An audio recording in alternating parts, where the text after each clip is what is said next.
Hello friends, good morning. कैसे हो आप सब लोग? आई होप आप सब लोग अच्छे होंगे। मैं भी ठीक हूँ। तो स्वागत है आपका मेरे चैनल पर। तो ये ब्लॉग मैं मॉर्निंग से स्टार्ट कर रही हूँ। तो आप सोच रहे होंगे कि मैं आपको अपना फ़र्श क्यों दिखा रही हूँ। तो मैं इसलिए दिखा रही हूँ ये फ़र्श कि इसमें आप देखो कितना गंदा हो रखा है, कितनी मिट्टी जम रखी है और कितना इसमें ये पानी के स्टेन्स लगे हुए हैं। भले हम रोज़ पोछा भी लगाएं लेकिन नहीं हो पाती इतनी डीप क्लीनिंग। तो इसके लिए मैं एक प्रोडक्ट लेके आई थी। तो चलिए दिखाती हूँ उस प्रोडक्ट को और वो कैसे यूज़ करना है। तो ये है वो प्रोडक्ट, रॉफ का सेरा क्लीन करके है। तो ये टाइल्स के लिए भी है और ये स्टेन रिमूवर भी है।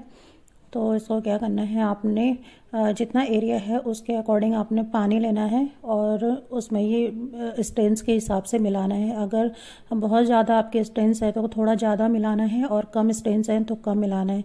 तो मेरे वहाँ पे बहुत ज़्यादा स्टेन है तो मैं थोड़ा ज़्यादा ही मिला रही हूँ। और ये क्या करना है, ऐसा डाल के छोड़ देना है। वैसे उन्होंने ओवरनाइट बोला था कि ओवरनाइट छोड़ना है, लेकिन रात को मैं भूल गई थी। तो मैं इसे सुबह डाल रही हूँ, 7 बजे डाला था मैंने। तो इस तरीके से ये डाल के और छोड़ देना है। अब वाइपर से ना इसे पूरे में फैलाना है।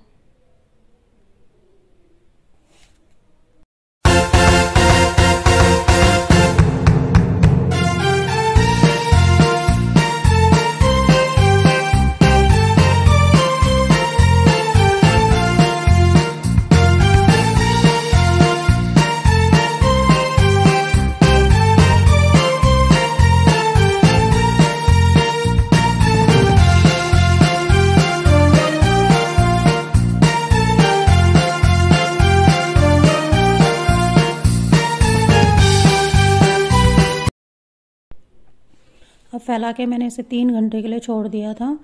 तो अब मैं इसे ब्रश से थोड़ा निकाल रही हूँ ताकि स्टेन्स निकल जाएं। तो उन्होंने मुझे 100% गारंटी दी थी कि ये निकल जाएगा और आप वीडियो बना के लेके आना अगर ना निकला तो मैंने सोचा मैं जब वीडियो बनाऊंगी उनके लिए तो मैं आप लोगों के लिए भी बना दूँ। हो सकता है ये प्रोडक्ट आप लोगों के लिए भी यूज़फुल हो। तो मैंने वीडियो फिर बनाया, लेकिन मेरे स्टेन्स इतने नहीं निकले इससे, क्योंकि मैंने रात भर डाला नहीं था, 2-3 घंटे के लिए डाला था। तो हो सकता है उसकी वजह से फिर वो गंदगी जो थी ना वो मेल्ट नहीं हो पाई, इस वजह से ये ढंग से क्लीन नहीं हुआ। पर जितना भी क्लीन हुआ तो इतनी मिट्टी आई, पूरे 2-3 घंटे में इतनी मिट्टी अब्जॉर्ब हो रखी थी, आप देख सकते हो।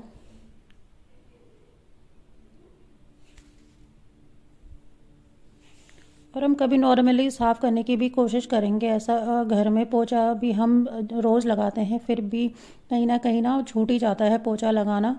और जैसे ये फ्रिज के नीचे हो गया, टेबल्स के नीचे हो गया, बेड के नीचे हो गया, तो ये सारी गंदगी वहीं जम जाती है। तो ये देखिए आप कितनी गंदगी निकली थी। ये पहले ही हो रखा था, जब मैंने डाला था तो उस टाइम पे इतना गंदगी जमा हो रखी थी।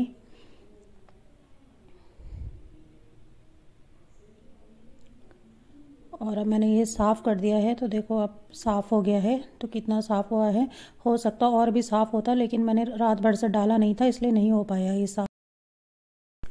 तो अब आ गई हूँ मैं किचन में। तो किचन में भी देखो आप कितना गंदा हो रखा है, क्योंकि सुबह सुबह का टाइम ऐसा होता है कि जब ब्रेकफास्ट भी बनाना पड़ता है और टिफ़िन भी बनाना पड़ता है अमित के लिए, तो मैसी हो जाता है किचन।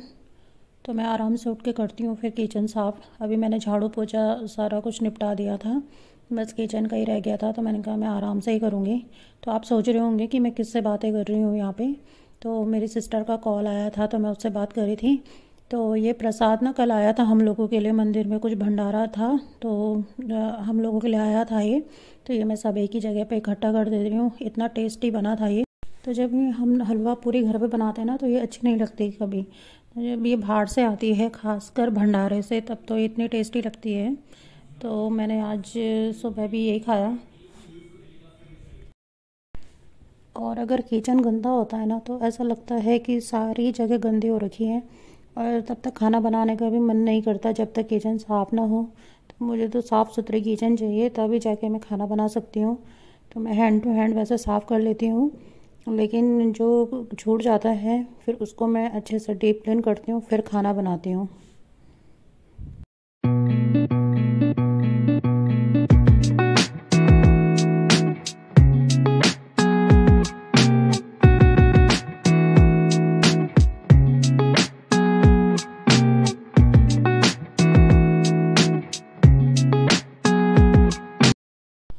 देखिए आप, किचन को साफ़ करते करते कितने सारे बर्तन निकल गए धोने के लिए।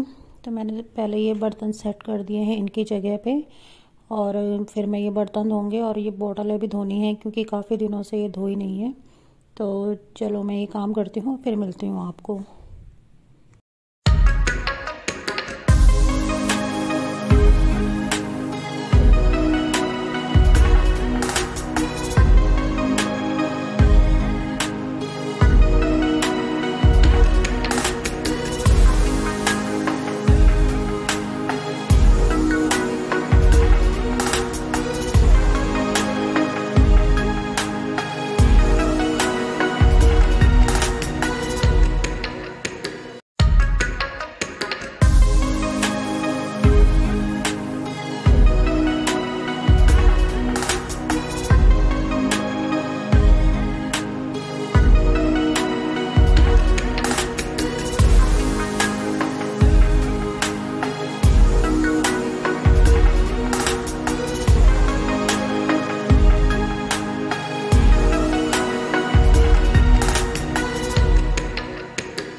तो हो गए थे मेरे बर्तन साफ़, और ये मैंने हैंड टू हैंड सिंक भी साफ़ कर दिया, और ये कपड़ा भी धो के रख दूँगी।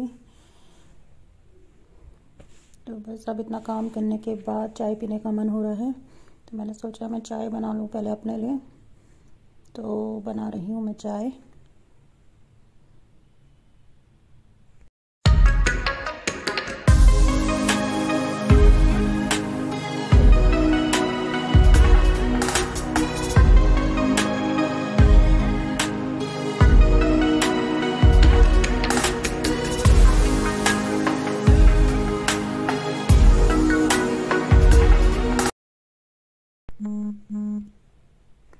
तो जब तक चाय बन रही थी तब तक मैंने सोचा कि मैं जो फ्रिज हटाया था जगह से उसको भी लगा देती हूँ। तो मैं जाती हूँ वहाँ पे। ये मेरी चाय भी रेडी हो गई है, फ्रिज भी लग गया है। तो अब ना हल्द्वानी में गर्मी स्टार्ट हो गई है, धूप में बैठने का मन नहीं हो रहा है, पर फिर भी मैं थोड़ी देर गई थी धूप में बैठने के लिए। और ये पलक यहाँ पे अपने नाना जी के साथ पढ़ाई कर रही थी, तो ये मैंने उसकी क्लिप चुपके से बनाई है। देखेगी तो कॉल करेगी मुझे।